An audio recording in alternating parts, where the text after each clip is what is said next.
రండి, మీరు లోపల రండి, వచ్చి కాయముకు వచ్చి కూర్చోండి, వచ్చి తెలుసుకోండి ఏమవుతుందో. మీడియా అంటే ఈ సంస్థలో, ఈ సంఘంలో 4వ స్థానం, 4th ఎస్టేట్ లాగా స్థానం.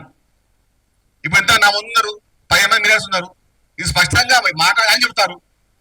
ఇక ఏమో ఛానల్ ఉంటాయి, అసలు ఎందుకు పని చేస్తున్నారు, వాళ్ళు ఎందుకు వస్తున్నారు అర్థం కాదు. మీడియా పైన అపారమైన గౌరవం ఉంది కాంగ్రెస్ పార్టీకి, ప్రజలకు ఉంది.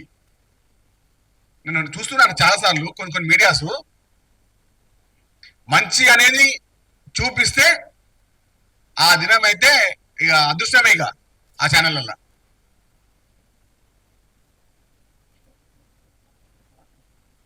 ఏం గచ్చి పట్టింది వాళ్ళకు?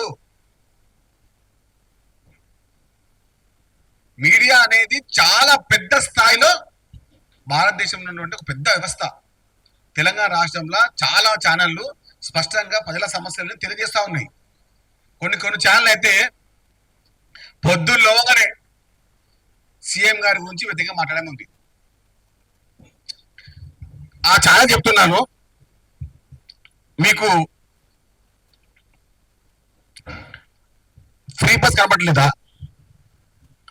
మీకు 500 రూపాయల సిలిండర్ కనపడలేదా?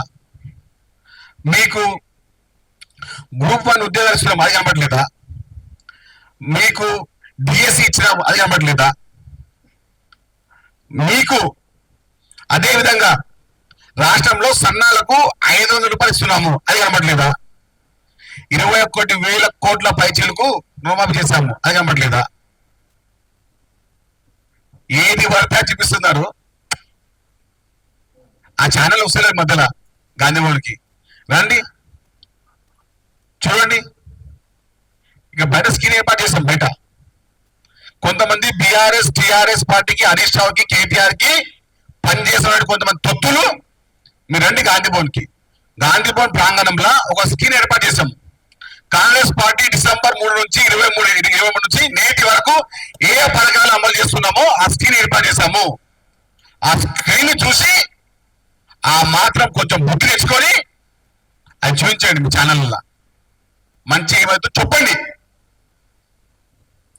ధన్యవాదాలు.